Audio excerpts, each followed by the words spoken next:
If you're watching me on a Friday night, my condolences. This is the worst.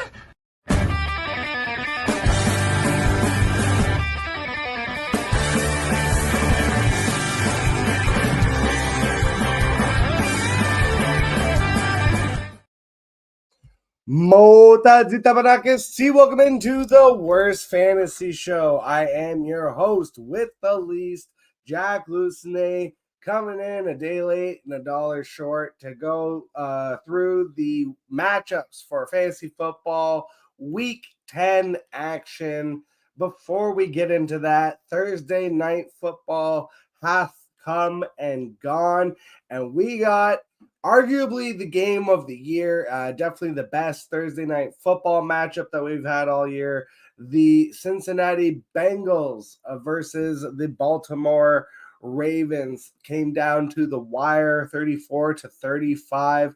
Jamar Chase had the ninth highest total of fantasy points in the history of fantasy football. So a top 10 fantasy football game all time. Joe Burrow, Lamar Jackson, King Henry, Mandrews, everyone was cooking in this one. It came down to a 2-point conversion. I personally disagree with the notion that you should go for it at the end of the game instead of pushing to overtime. I get the overtime rules don't always serve you well, but I feel like, taking such a risk on the 2-point conversion where it's do or die. I feel like it's a lot harder to complete passes in the red zone than people think too. So, and then ultimately bad play call, bad scheme, bad design when you have, they did an overload to the left. Jamar Chase was off to the left, and then they tried to throw it to the right to Tanner Hudson, who was double covered. So it was just a bad play. The defense sniffed it out, and it didn't work for the Bengals, and it all ultimately cost them the game. But we don't have to linger too long on the Thursday night football. It has already come and gone. Let's get into what matters. The Sunday matchups coming up for our fantasy football.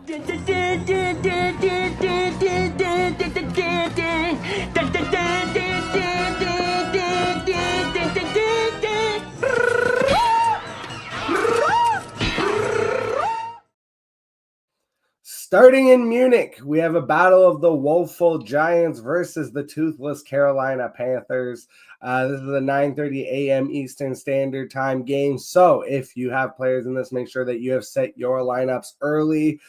But I am basically trying to avoid this game. I'm willing to play in a super flex Daniel Jones. I'll play Malik Neighbors, and I'll play Tyrone Tracy. I think Devin Singletary in a pinch in a really deep league is worth a flex because Carolina is the number one defense for fantasy running backs. But otherwise, I think that I'm pretty much limiting myself to those players. And then in Carolina, I don't want nothing to do with Carolina Panthers right now except for Chuba Hubbard. I will play Chuba Hubbard in extremely deep leagues. There's a couple streaming options you can talk about for the Panthers, but for the most part, you're avoiding them for fantasy football.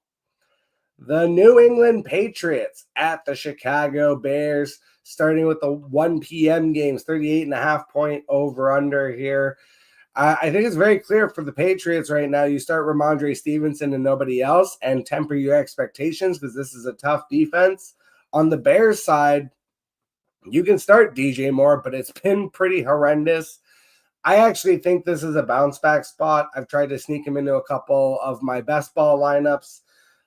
I'm playing him as a wide receiver 3 at this point, though. So it's not great for DJ Moore. And everybody else on this team is just a complete dart throw outside of DeAndre Swift. I think the sum of all parts, Caleb Williams, it's a good matchup. You can play him above low-level options, like Bryce Young and Daniel Jones and Gardner Minshew in that level. But there's other quarterbacks you could also play above him. So I wouldn't be married to that idea necessarily. The one dart throw I'm looking at here is Cole Kmet. I understand he had 0 targets last week, completely uninvolved. The thing is, he can get you 0 or he can get you 20. And it feels like I would rather take the chance on a guy who's going to get me 0 or 20 as opposed to like some of these, Will Dissly types off of waivers where you're just kind of hoping for gross volume and it never comes. The Buffalo Bills at the Indianapolis Colts. We got a 46.5-point over under here. This is a game I really like. I like the Buffalo Bills, especially obviously Josh Allen and James Cook are going to be in your lineups for sure. I think you can play Dalton Kincaid here. I think it's a good matchup for him. The wide receivers, I'm honestly avoiding assuming that you have better options, right? Like if you're in a really deep league and you have nothing better than Amari Cooper or Keon Coleman, I guess if they're active, you can play them. But I think Khalil Shakir is a solid starting option, and I'm pretty much avoiding everybody else in the receiving room outside of Kincaid, like I mentioned.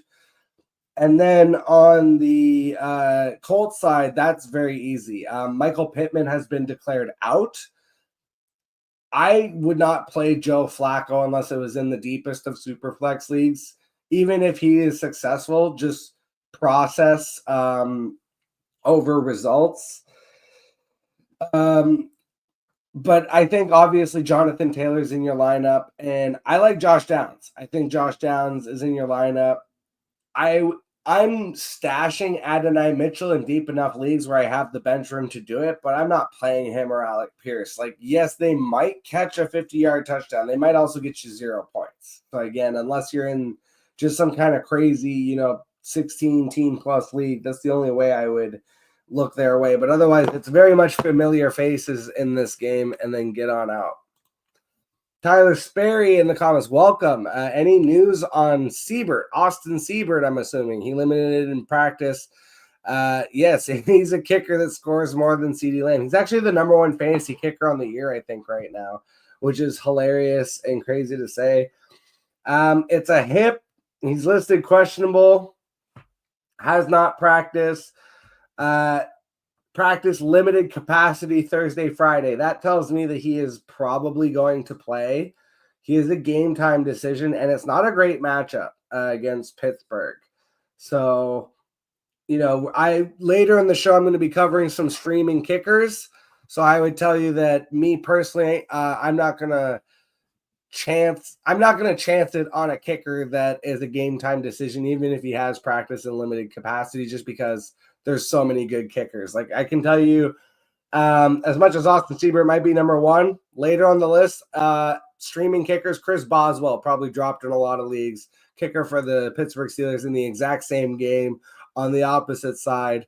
I like him as a streaming kicker, so see if he's available. I'll have a couple names for you later too.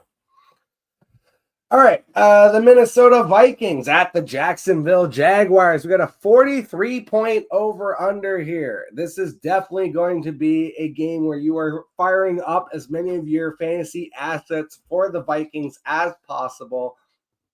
Obviously, Sam Darnold, Aaron Jones, Justin Jefferson, they're in. Jordan Addison, this is the type of game, it might not work, but if you play Jamar Chase or Joe Burrow or Lamar Jackson, I'm throwing Jordan Addison in my lineup this week, and I'm hoping for the spike week. A lot of my decisions are going to be based. I think when you have a game that erupts like that Thursday night matchup, you can make decisions based on who you face. Like there's a couple teams where they tried to play Mike Gesicki and it didn't work for them. So now I might know, okay, here's a couple spots that didn't blow up. Zay Flowers, I don't think had a huge game either. It ended up being like every other wide receiver, even some kid that I never heard of. Taj Marshall is a name that I'm like making up right now because I literally can't remember the kid's name for the Ravens. He had like 3 catches for 100 yards and a tutty. But like I said, Vikings, you fire him up. TJ Hawkinson, I wasn't into it on his first game back, and a lot of the work still went to Josh Oliver, but I think you stay in those flames, and again, the matchup. Just matchup. As far as the Jaguars, I actually think you can still play Mac Jones here as a streamer in a super flex if you're in like in deep need. So again, I'm in 12-team Superflex leagues where I've been piecing it together with the likes of Gardner Minshew and Joe Flacco and Andy Dalton. If you're in that kind of situation, you can start Mac Jones. I've had to start Mason Rudolph even, and now I've lost him to inane coaching decision. So if you're desperate, I think Mac Jones is a average NFL starter. I don't think he comes in and tanks this offense the way that we saw like with the Miami Dolphins quarterbacks, where it was like nobody had any value basically. I think you can still play Mac Jones, Brian Thomas Jr., and Evan Ingram. And I'm not going to mess with the running backs when both of them are in. Like when Travis Etienne and Tank Bigsby are playing, they're eating too much into each other right now, and the offense isn't clicking enough for them to both be relevant. So I would just back off of it if I can. Again, it's hard because where you drafted Travis Etienne, especially like Tank Bigsby, is one thing because you have alternative options most likely, but with Travis Etienne, you might not. And if you're in a deep enough league, treat him as a running back to hand flex option. We got a question here before I move on to the next matchup from Untamed Music. Yo, start sit question. I had Chase Brown, Jamar Chase, and Mark Andrews yesterday. Yeah, should I start or sit the rest of my guys? Yeah, exactly. It feels like that. Yeah, but again, it's like on the one hand, jokingly, yes, but now you're going to be starting all your floor plays. Like, obviously, you're not going to be starting guys like if you have who's a fucking boring ass wide receiver that just always gets Wan'Dale Robinson or some, just some kind of guy that's like guaranteed to get 5 for 50 every game. You're playing that guy above like your Jordan Addisons, your Xavier Worthies, your spike plays where it's like they're going to get you 0 or 20. All these jabroni floor plays of like 8 to 10 points guaranteed. That's the sweet spot for you this week. Whereas like anybody who's playing against you should be playing like all fucking like every person in their lineup should be Gabe Davis or Cole Kmet or like just it's literally like I'm either going to get 0 from this person or I'm going to get 20 from this person. And if somehow by some fucking miracle it's just 20, 20, 20, 20, 20, that's the only way I'm going to overcome a guy who's got Chase Brown, Jamar Chase, and Mark Andrews going. So again, the information we got from Thursday night should help you influence your decisions for your start sits for the rest of the week. All right. Denver Broncos at the Kansas City Chiefs, 41.5 point over under. Low-key hate this game. I'm not playing any Denver Broncos if I can help it. Again, depending on your league, you're always going to have to start certain guys because you just don't have another option. But in 10-man, even certain 12-man redraft, depending on how many bench spots, I'm just purely avoiding the Broncos this week. The Kansas City Chiefs defense, one of the toughest matchups in all of fantasy football. Doesn't even matter what fucking position it is. It just sucks to play against them. So I would not play any Broncos. And if it's one of those things of like, if you're wrong, fine. Process over results. Like I'll be wrong on the 1 time out of 10 that the Broncos have a huge upset and somehow score a bunch of crazy fantasy points on a road matchup against the Chiefs who are undefeated on the back of running the air out of the ball with Kareem Hunt 30 fucking times in the defense. So just, again, I'm completely off of the Broncos this week. The Chiefs, I think we're all the way back now with Travis Kelce just being kind of a volume guy. DeAndre Hopkins, I would play him, but again, temper expectations because I'm pretty sure that kid for Denver is back now, Pat Surtain Jr. So he's probably going to match up with Nuke. That should be, first of all, just an awesome matchup to watch. I'm still playing DeAndre Hopkins because if there's anyone that can win 50-50 matchups against Pat Surtain Jr. in the NFL with Pat Mahomes throwing him the ball, Nuke is one of those guys. So I'm still going to play him, but I'm going to know in the back of my head that, like, okay, maybe he doesn't have the 2-tutty game from last week, and I'm not going to be, all gutted and nervous going forward. But I think he's an every week play now.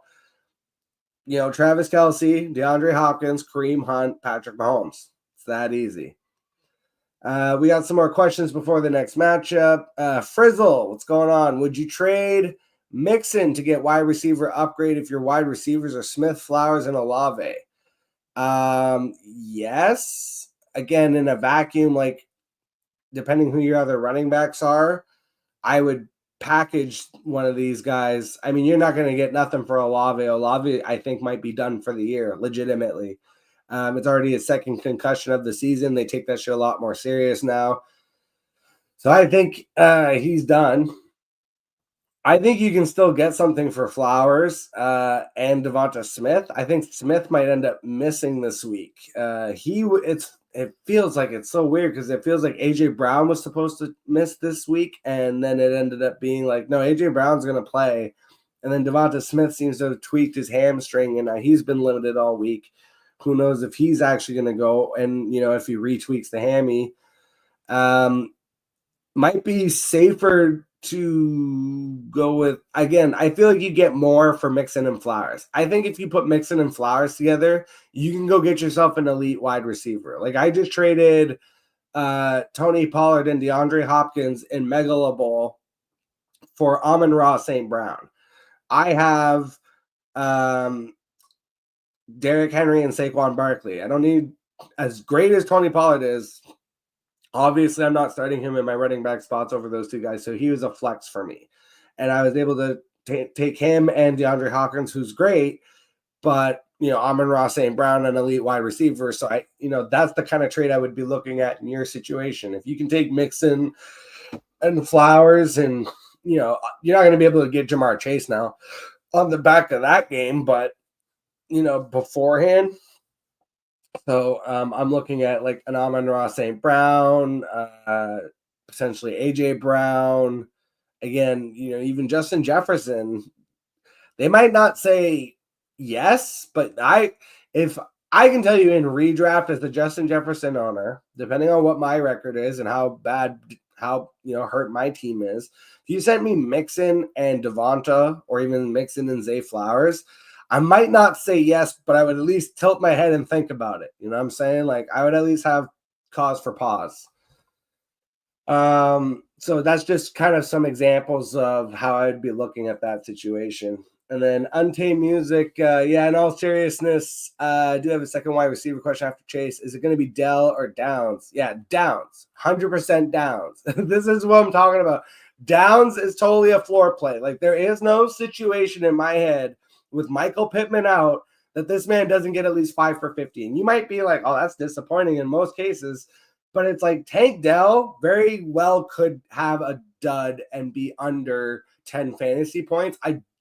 I don't project that happening for Downs. Like a disappointing game for Downs is going to be, again, very kind of similar to last week where it was like 5 for 50, 6 for 60. Like that's a bad game for him right now because of just, again, the targets coming from Joe Flacco. There's going to be no Michael Pittman. He's essentially going to be like the primary PPR guy.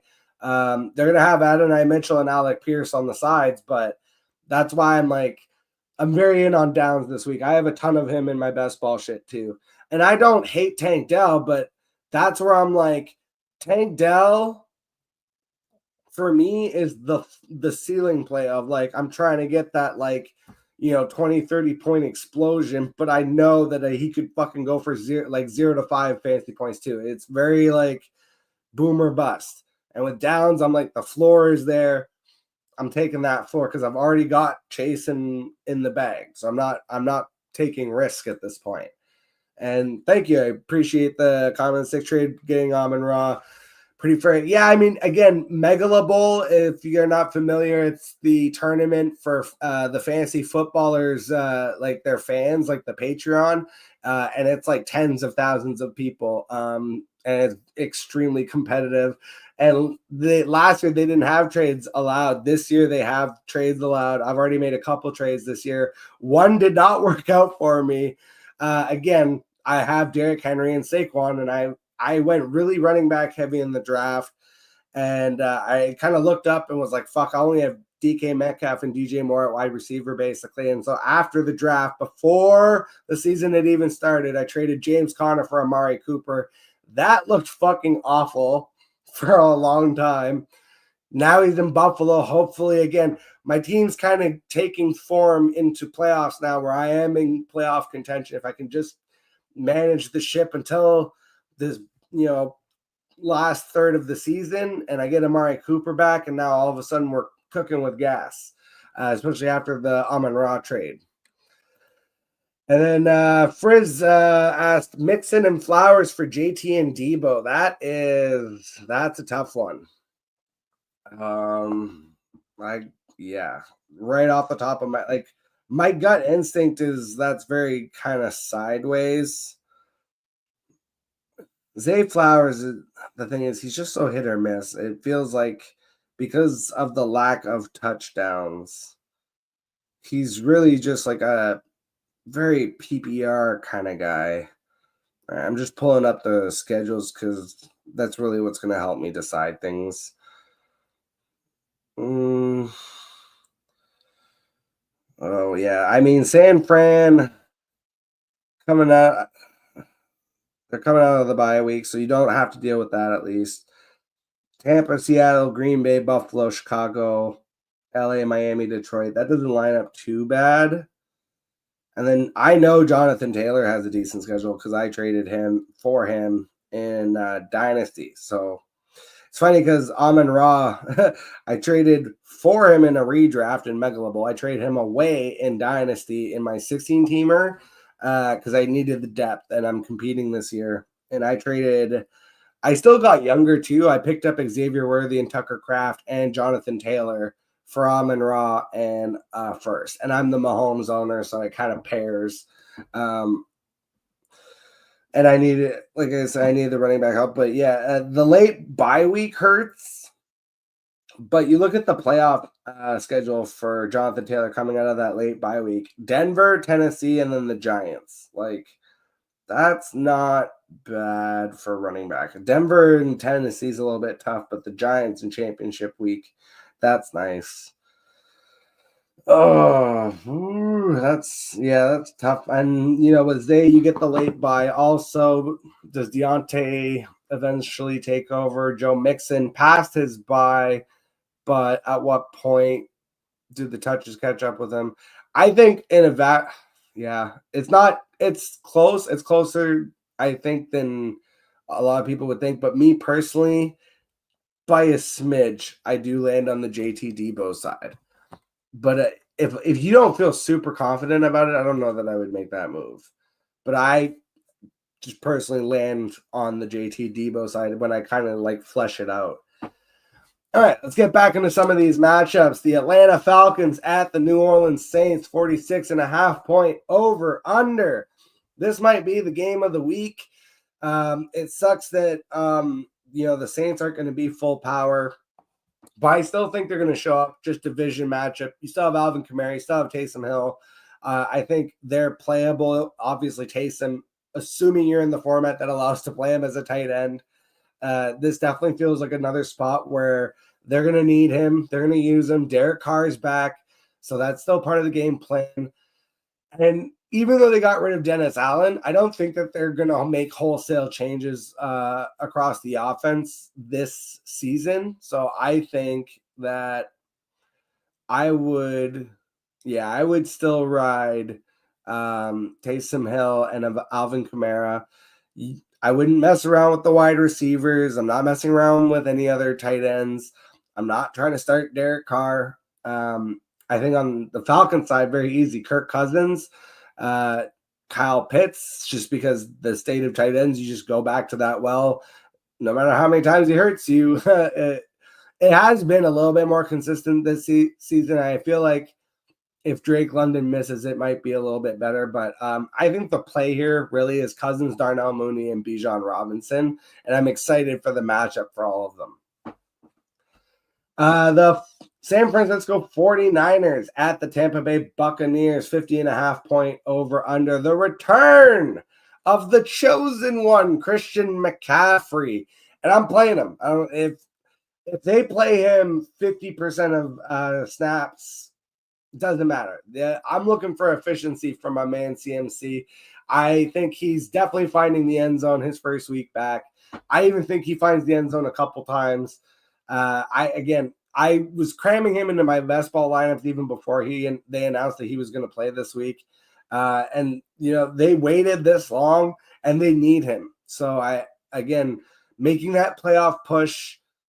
I like CMC. I'm playing CMC. I'm playing Debo. I'm playing Kittle, playing Brock Purdy with confidence. And then on the Tampa Bay side, it's like you're still playing Baker Mayfield, I think, in this situation. I love Cade Otton.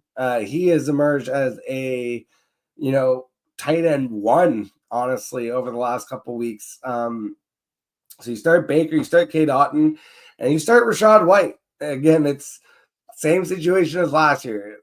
He's a Robitussin player. It tastes awful, but it works. And he's going to get the receiving work. He could very well find the end zone. I think you start Rachaad White. Bucky Irving a little bit banged up. If he does play, he's worth a deep flex play in 14-team or deeper. But otherwise, you're not really messing around with anybody else here. And the last of the 1 o'clock games, the Pittsburgh Steelers at the Washington Commanders. 45-point over under. Russell Wilson still starting this game. I do think you can start Russ as a second QB in Superflex. I like George Pickens. I like Najee Harris. That end of list. For the Commanders, Terry McLaurin. You're starting Jaden Daniels. You can start, assuming he is active, Brian Robinson Jr. This is a bad matchup for him. I actually would prefer to flex Austin Eckler. It just feels like to avoid the Pittsburgh pass rush, the dump offs to Eckler, I think, are going to be more viable here. So I would take Eckler as a PPR flex play. And that's it for me. Again, Steelers defense is good enough that I am not messing around with secondary or tertiary options like Noah Brown or whoever, or even Zach Ertz. Again, this for me is Jaden, Terry, and honestly, I wouldn't even if he starts, I'm not going to start B-Rob if I can help it. It's Austin Eckler. And before we get into the Sunday 4 o'clock games here, we got one more question from Frizzle again. We got another one. Well, he gave me context for his team. All right, so a 14-man redraft. Would you rather have Devonta Smith or Calvin Ridley? I can tell you, I don't even need to look at your team. Devonta Smith is the answer. The fact that this fucking Tennessee Titans organization is actually going back to Will Levis is, to me, crazier than the current election results. I'm not going to get all political on you guys or nothing, but I'm just saying, who in their fucking right mind, based on the game tape of Will Levis from this season, watches that and goes, we got to see more of that guy? Like, this is like starting Nathan Peterman after the 5-interception game. I understand Mason Rudolph isn't your future or even, more than an average NFL quarterback at his best, but he is so clearly better than Will Levis that it is fucking laughable that you would even start this man. Which I kind of a lead into our next game, but fucking Christ, you start the Chargers defense and then you laugh because Will Levis, you just know something's going to happen at some point. So no, I don't want anything to do with Calvin Ridley. I'm benching Calvin Ridley every time Will Levis is in, honestly. And if I'm wrong, I'll eat it because I'll never forget the tape that the clip that Andy Holloway shared of Calvin Ridley's 9 targets from Will Levis. They were literally the most uncatchable, unwatchable, god-awful targets you've ever seen in your adult life. So no, even with the context of your team, which your team doesn't look that bad. I know you're 3-6 and that's rough. Yeah. I mean, you can definitely look at some trades, but that's a bad one. Do not do that. That's just that's an absolute win for the Calvin Ridley manager if you were to bail them out with Devonta Smith. And again, I don't give a shit if Calvin Ridley outscores Jamar Chase this week. I'm still right. Process over results. I'm telling you, Mason Rudolph, Will Levis is just that bad. By the way, Tennessee Titans at the Los Angeles Chargers, 39-point over-under. If Tony Pollard plays, you play Tony Pollard. and nobody else. If Will Levis is the quarterback, I don't want nothing to do with nobody there. I'm good. On the Chargers side, I think you can take your shot on whichever wide receiver. I think Ladd McConkey, more of a PPR play. I was hoping to see more consistency from like after that blow up game, and I do think he is solidly involved. But with Quentin Johnson back now, it seems like Quentin is kind of like when Herbert just wants to sling it to the outside, like he's that guy. And I think Josh Palmer is worth a dart throw too. And I think in this matchup, all three of them are startable, and you just hope that it's your guy that has the big day. Justin Herbert, I think, is totally startable here, and J.K. Dobbins. And that's about it for this matchup. I just moved. Stinky. Move on. New York Jets at the Arizona Cardinals, 46.5 point over under. For the Jets, very familiar faces here. We're starting Aaron Rodgers. In desperation cases, we're starting Tyler Conklin. We are happily starting Garrett Wilson and Devontae Adams. They're both seeing mass targets right now. This matchup presents perfectly for them to both be viable again. I'm starting both with confidence. They may not have, the crazy Garrett Wilson game from last week, but I could see both of them having 9+ targets, catches, yards, touchdowns, all that good stuff. And then you play Breece Hall and Aaron Rodgers, again, is I think a viable streamer depending on your situation. For the Cardinals, again, it's just very simple and straightforward. You Kyler Murray, Marvin Harrison Jr., you hope that this is a week that he shows up. Trey McBride is just an every week play at the tight end spot.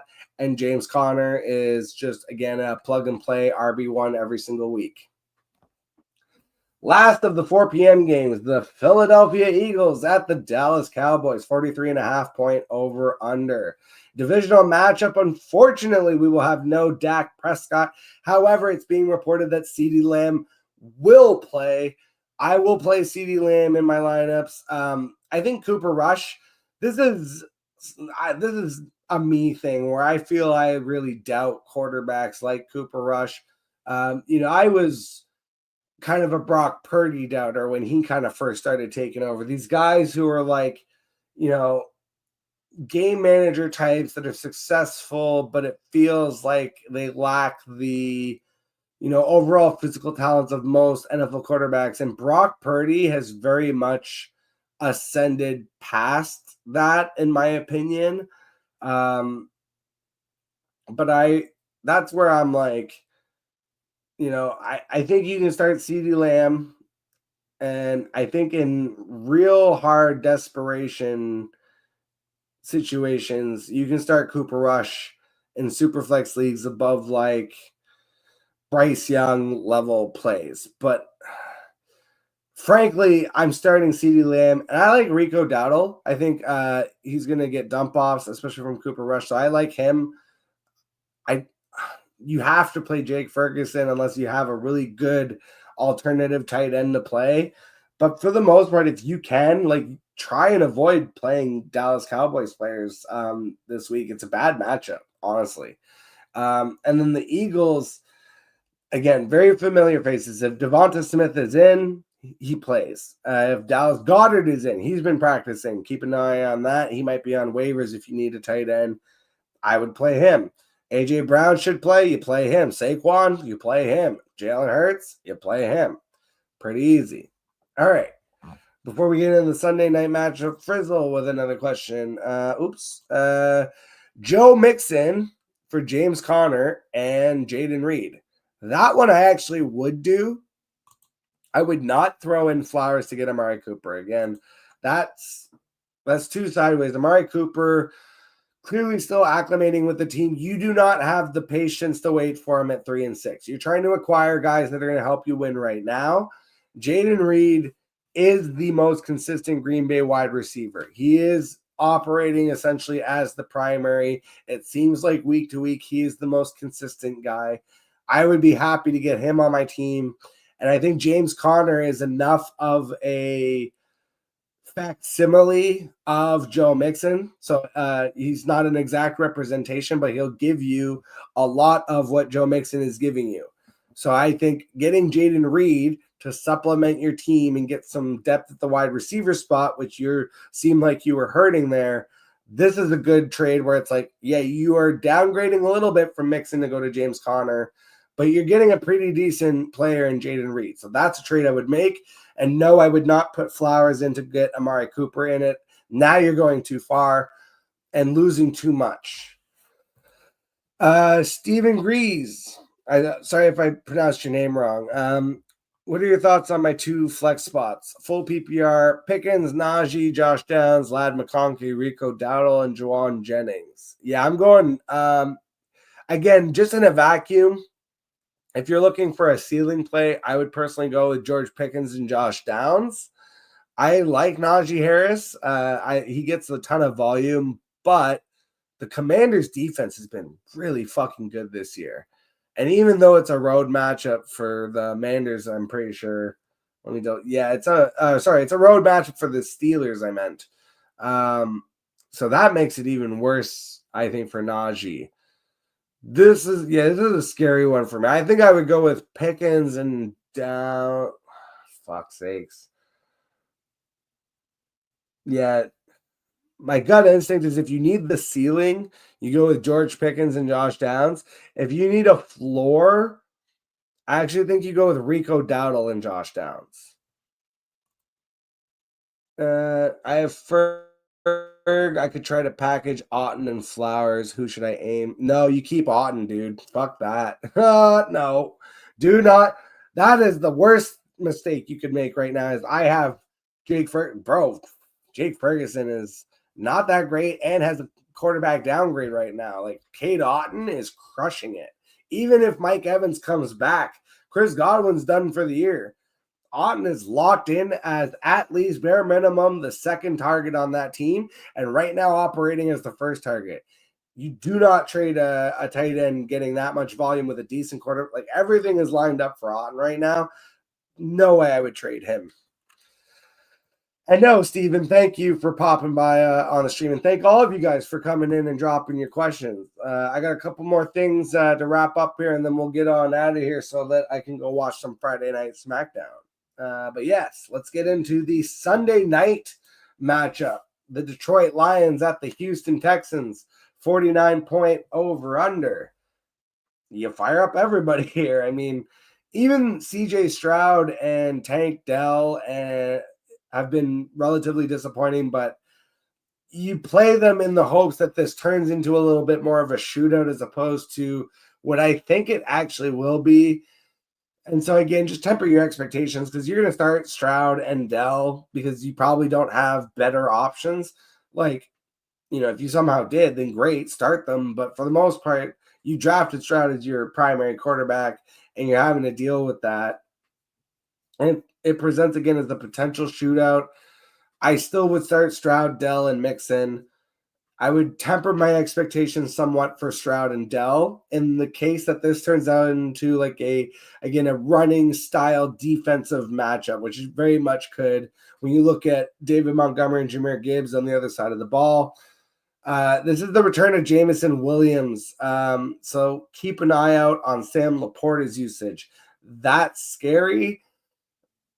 I don't know what you do with Sam Laporta. Again, it's like, you have to play him over most options. Like, I would play him over Cole Kmet, Jatavian Sanders, those kind of streaming options. I think I might play Hunter Henry over Sam Laporta for this game, just to see. But I think, obviously, Amon-Ra is locked in. Gibbs and Montgomery are just locked in. You hope it's their week. Goff, you play him. I think it's Jameson Williams. You can take that risk, but that's, again, it's like, did you play Jamar Chase this week, or did you play the Lamar Mandrew stack and you are facing what seems an insurmountable mountain? You play Jameson Williams. If you're the Jamar Chase team, you don't want Jameson in your lineup. All right. And then lastly, but not leastly, the Monday Night Football matchup between the Miami Dolphins and the Los Angeles Rams. This is a 50-point over-under. This is a potential barn burner. Will we finally see the true Tyreek Hill? It feels like we haven't gotten a big Tyreek Hill game as of yet this year. And, maybe on the same week of the big Jamar Chase game on the Thursday night, we'll bookend with a monster Tyreek Hill game on Monday Night Football. But I think obviously you're starting Tyreek. Jalen Waddle, in spite of the disappointment, saved you with the touchdown. You're playing him in a great matchup here.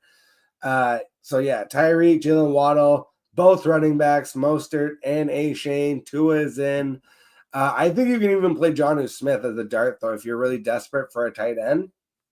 On the Rams side, Puka, Cooper Kupp, Matt Stafford, Kyron Williams, they're all in, as far as I know. So you play them all.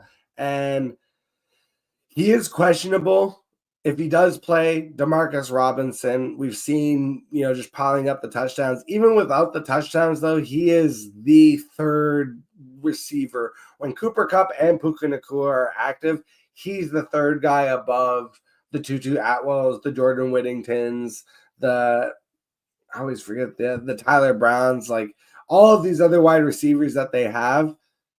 Really, they take the step behind Demarcus Robinson, so he's playable as long as Cooper Kupp and Puka Nacua are there. All right, let's get into some streamers. Don't tell me. We're about to go over a huge waterfall. Yep. Sharp rocks at the bottom? Most likely. Bring it on.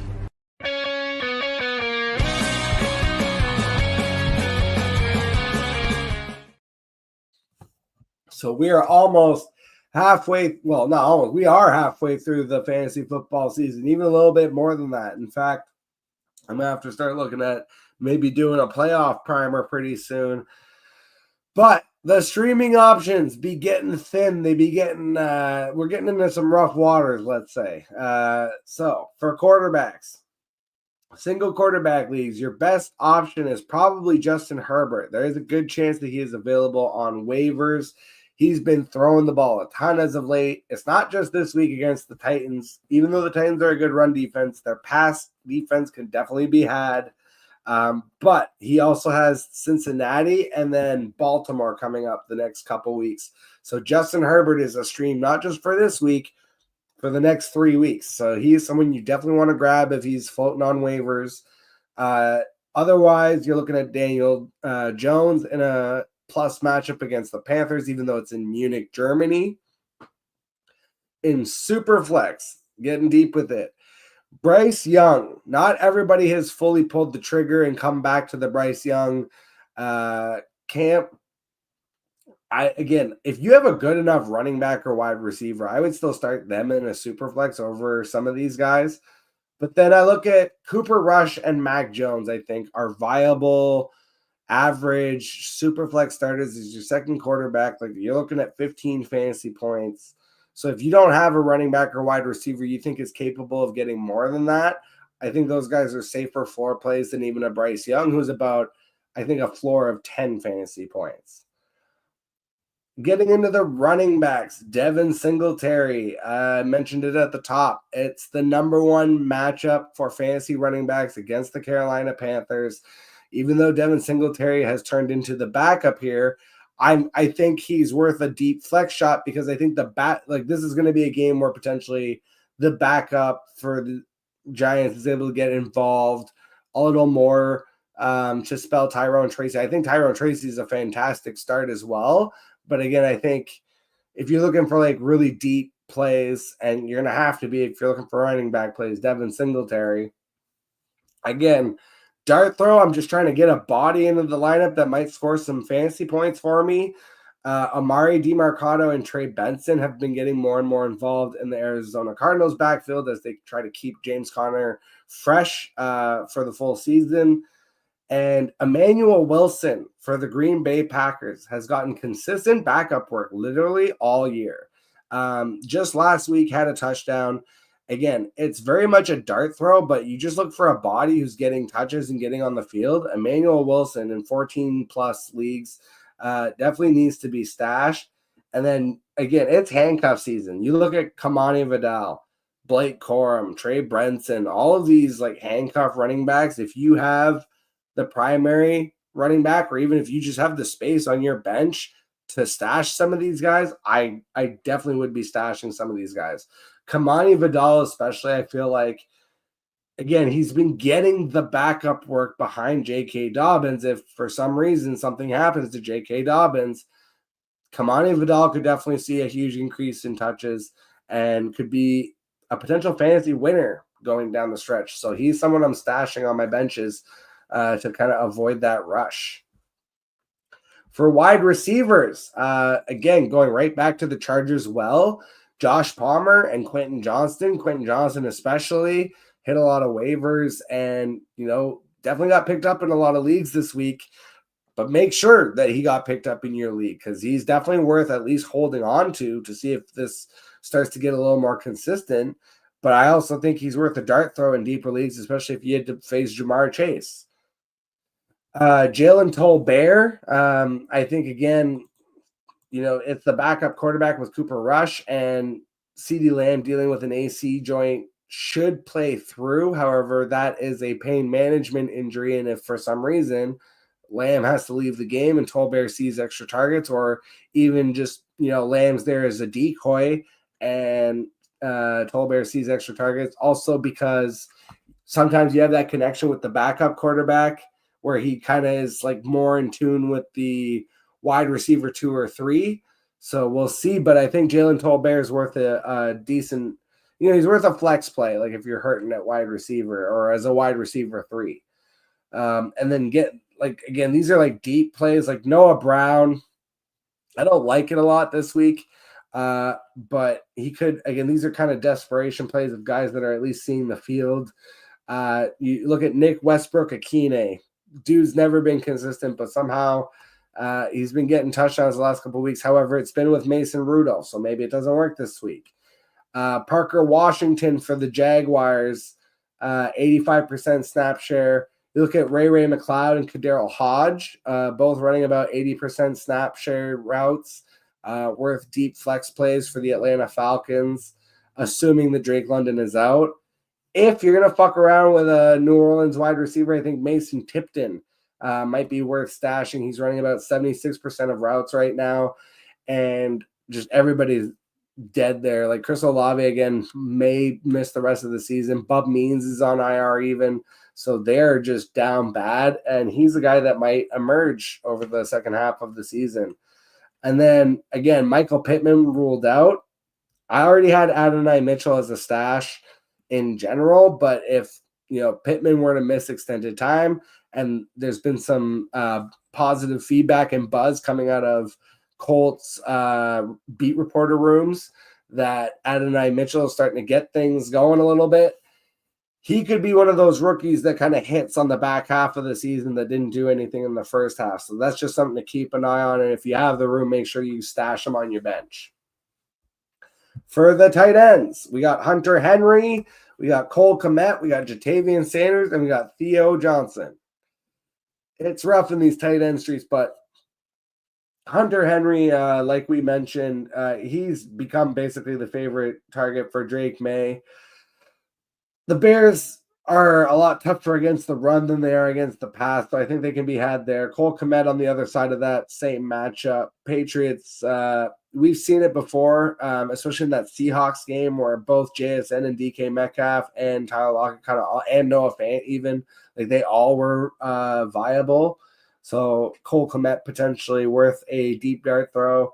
Jatavian Sanders for the Panthers, just worth a stash. He seems to be getting more and more acclimated and more involved in the passing game week over week. Same thing can be said for Theo Johnson of the New York Giants. Streaming defense, we got the Chargers defense versus the Tennessee Titans. Will Levis is starting. That is hilarious. They're the number one defense of the week to play if you're in a shallower league and they're still floating out there. The Eagles obviously are going to be taking on the backup quarterback for Dallas, though I do think that could be a little bit of a trap game, so be wary of that one. But the Eagles defense has been so good. Wouldn't surprise me if they just kick the shit out of Dallas, even in Dallas's home arena. The Giants are going to be against Carolina, who are obviously one of the worst teams in football, but it is in Munich, so things always get weird in international games. I actually think my favorite streaming defense of the week is the Atlanta Falcons. You look at New Orleans, yes, they have Derek Carr and Alvin Kamara and Taysom Hill, but the wide receiver room is busted. I definitely think Derek Carr is capable of, having some turnovers in this game. Looking for a defensive touchdown, hopefully. But I do think the Falcons can come in and do some things that maybe upset New Orleans. I don't even think it would be an upset for the Falcons to win, but I think they can suppress the fantasy relevance of the New Orleans offense. And kickers are people too. And we promised my guy at the top of the show there who asked the kicker question about Siebert. There we go. Tyler Sperry, we're all the way back to you, my friend, asking about kickers and the Austin Siebert. Austin Siebert is questionable. He has practiced in limited capacity for the last couple of days. However, I personally would rather play these three guys, I think, this week. Chris Boswell on the other side at Washington likely was dropped because he was on a bye week, and he is the number 3 fantasy kicker right now is Chris Boswell. So you could definitely play him. Daniel Carlson for the Las Vegas Raiders has actually been the most consistent fantasy option for them all year. It's a decent matchup against Miami, and again, was on a bye week and potentially dropped. And Blake Groupie. Got to get those groupies in for the New Orleans Saints. He's the kicker for the Saints going up against the Atlanta Falcons in a divisional matchup. Again, they're missing all of their wide receivers, but they should be able to move the ball just enough with Alvin Kamara to kick a couple of field goals. So I think Blake Groupie is a viable stream. Got a couple more questions here, and we'll dip on out. Frizzle, how you feel about Cardinals defense? I'm streaming Giants this week, but I think Cardinals might be a sleeper pickup for this week and rest of season. Yeah, I don't know about that. I personally wouldn't do it. It feels like you're playing a dangerous game against Aaron Rodgers, Garrett Wilson, Devontae Adams, Breece Hall. That's a pretty talented team. I think that while Aaron Rodgers can definitely have some turnovers and some strife, he's also going to throw for like 200 yards and 2 touchdowns. You would have to be very dependent in a situation like that on a defensive touchdown. And I think the Giants are more likely to get a defensive touchdown. I think the Atlanta Falcons are potentially positioned in a better matchup. So me personally, I'm not big on the Cardinals. And I can tell you, just name me one NFL defense that has been good every single week this year. It doesn't exist anymore. These like shutdown defenses that you want to stream week in and week out,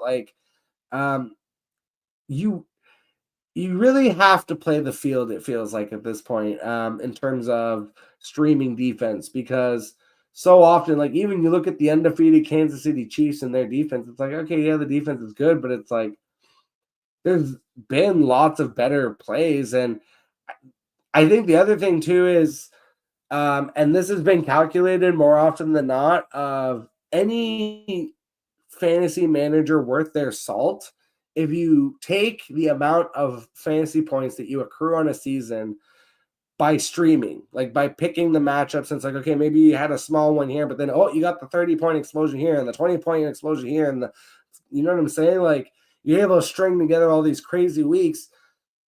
Almost every time you're able to outscore the number 1 fantasy defense if you just had them all year. So it creates an advantage to stream.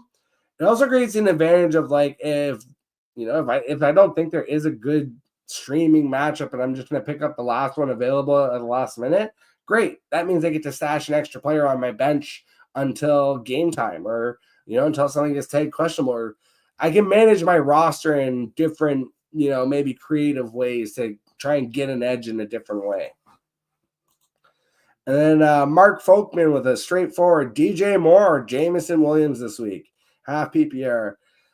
I'm going back to the DJ Moore well. I'm not giving up. Never give up, never surrender. I'm going to take the gross 9 targets that I feel like are guaranteed. But no, I do think this presents as a good matchup for DJ Moore. So I would take him over Jameson Williams coming back from the suspension. Again, JMO could have a blow-up game, but he's very boom or bust, whereas like DJ Moore, it's been bad, it's been rough, but it's still had a relatively like there's been a floor where it's, and I do think this presents as a potential blow-up spot. And I just feel like Jameson Williams not enough to push me off of it. Brad McCoy, start DJ Moore versus New England, Brian Thomas Jr. versus Minnesota, or Jalen Waddle versus the Rams. This is a lot tougher. I like Brian Thomas Jr. Even with Mac Jones. I think that's the only one that would potentially push me off, but I'm still going to stick in the Flames. It's DJ Moore. And I like the Waddle matchup a whole lot too. That's the one that I could end up being wrong on. I feel like I always overlook Jalen Waddle as like, he's the second wide receiver on his team, and they haven't really had a strong connection this year, have the Dolphins on offense. We're getting into the second half of the season, which is traditionally when they've always tailed off too. Yeah, it's rough. Again, I know it's been bad. It's been so bad. Trust me, guys. I have DJ Moore in like 30% of my best ball leagues. I've got DJ Moore falling out of my ass in redraft leagues.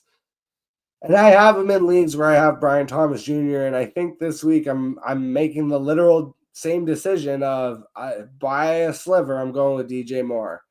And I actually don't think he's greatly affected with Mac Jones being under center. I think Mac Jones is a perfectly average quarterback, and I wouldn't even be shocked if, like, for a couple weeks, Mac Jones looks decent because, like, when you're the backup quarterback and you've had the chance to sit and kind of, practice all year and essentially redshirt half a season, it wouldn't shock me if he came out and had, a really good game or two, and then all of a sudden NFL defensive coordinators start paying attention to you, and they put your game tape up in front of in the defensive room, and all of the defenders are watching all of your tendencies, and the next thing you know, you're getting that shit kicked out of you 3 weeks from now. But it's like, again, I think for this week in a vacuum, the only concern I have with Brian Thomas Jr. is the pain management issue of the ribs. Yeah, I shouldn't even have DJ on my team anymore. Trade him and Kareem Hunt for MSJ, and it got vetoed. Fucking home leagues. You even said it. Stupid home leagues. Yeah, that's not a veto trade at all. That doesn't even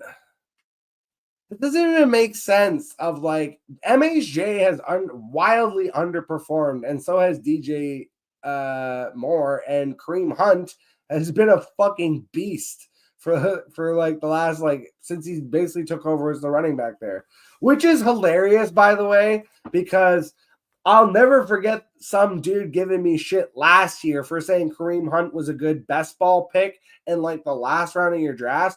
And he was like, fucking Kareem Hunt. Oh, you're fucking stupid. Kareem Hunt scored 9 touchdowns last year, and now he's doing even better this year. That guy can go fuck himself wherever he is. But yeah, never veto. Hit that subscribe, hit that like. I'll be back Sunday morning answering more questions. We just hang out on Sunday mornings. You guys can just drop questions the whole time, and I'll be answering those and questions from fantasysportsadvice.network. But it's been a great night. I'm going to go watch some wrestling. Until the next time, I'll catch all of you guys on the flip side. He's running down the middle by the 50. He's at the 30. He's bare-chested and banging his chest. Now he runs the opposite way. He runs at the 50. He runs at the 40. The guy is drunk, but there he goes. The 20. They're chasing him. They're not going to get him. Waving his arms, bare-chested. Somebody stop that man. Here comes